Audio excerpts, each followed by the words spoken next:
I think the American dream, well, at least for me anyhow, is having a healthy and a happy family and a fulfilling career. I feel like I've done the major things that I needed to do in my life.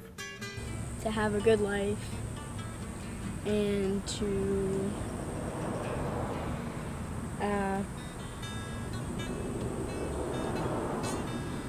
don't know. That's all. I think the American dream means to me, part of it's the white picket fence and the nice car to drive. A lot of it's independence.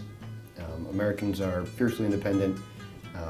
We don't want Big Brother in our chili, and we want that security of just kind of, I don't say be on your own, but kind of having your space, your little chunk of the earth, and not so much of the community thing, more what you got and where you're at. I think the, you could say the stereotypical idea is to be successful, to maybe own your own business or be in a comfortable job, be wealthy, in a position to do what you'd like to do in this land of the free of ours. For most, raise a family, have kids, have an heir to your name and to maybe whatever you develop in terms of like a business or something. Yeah, I would definitely say just mainstream success, just being in a position where you can choose to do what you want to do under your own circumstances in your own time.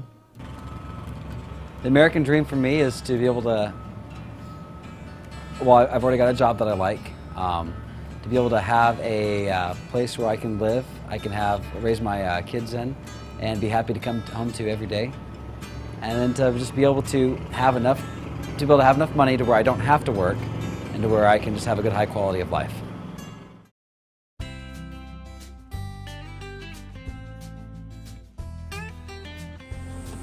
What makes me happy is playing with my friends and going to school and doing a good job in school and getting good grades. You know, I've got what I said I wanted when I was younger, and kind of set my goals. I always set goals kind of early, and I'm doing what I said I wanted to do when I was 4 years old. I've got the family I've always wanted, so I guess it's achieving your goals, whatever your goals are. Yeah. I think happiness and success is having a public and a private life that's fulfilling, so that the public life of what you're doing for your job and how you work and the people around you are happy with you, and obviously with a public life, with a private life, that you're able to do the things you want to do. You can function within your family, and at least that's what makes me happy. I think I would define happiness as success similarly to the first question. It depends on who you are, but I think happiness really just comes from being in a place where you are comfortable with the accomplishments that you've made in your life. If it's not always necessarily good to settle, but it gets to a point where you're at the top of the peak and there's nothing else higher. So being satisfied with being the best that you can be, never falling short of that is probably the best. I define happiness by the amount of free time that I have. Every day that I don't have to be here at work is a great day. I love the job, I'm doing what I like, but any day where I can just wake up and go anywhere is a good day. That's happiness.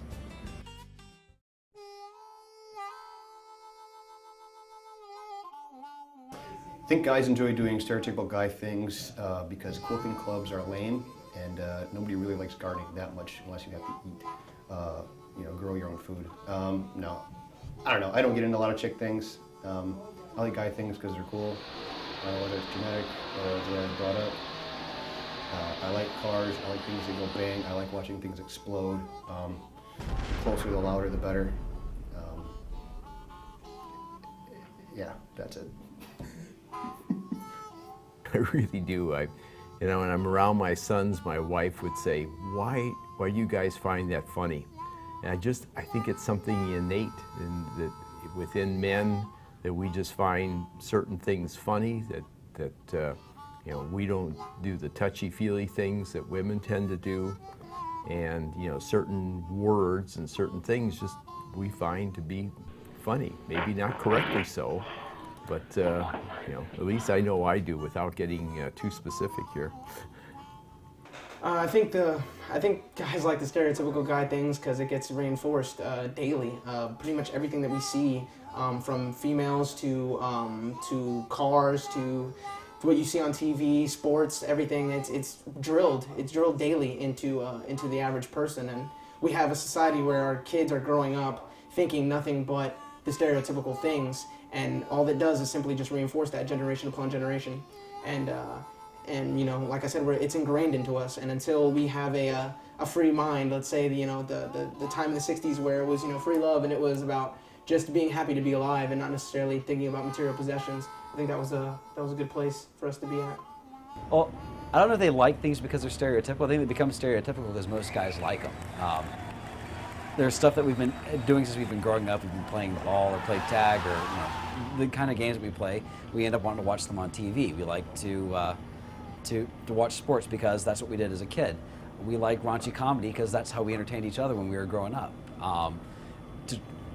What's grosser than gross? Those are the kinds of things that we grew up on, and then now if we can find somewhere on television where we can get that, or a movie, or just any way to get to that, we tend to like those kinds of things. I'm sure there's a bit that is probably put upon us, this is macho, this is what you're going to be, and therefore we grow up and aspire to be that. But for the most part, I think it's just what we're comfortable with from being kids.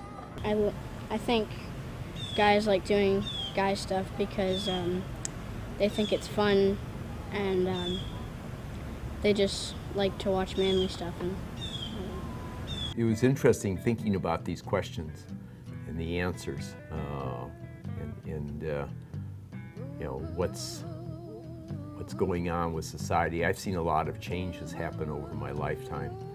A woman going to work when I was a child was kind of a no-no. It didn't happen. And now you see women so successful in the workforce.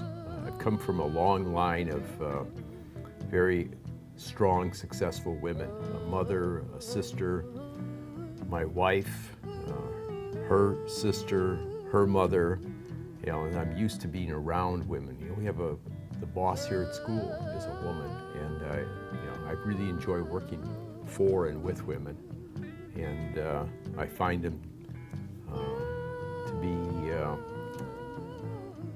I think some ways maybe a little bit more trustworthy. A lot of times I'll vote for a woman over a man just because I don't know much about them, and I'll think that a woman's going to be more honest than a man is. But it's interesting thinking about these answers, and like I said earlier, I just hope I gave the right answers. I'll have to check with my wife when I go home tonight.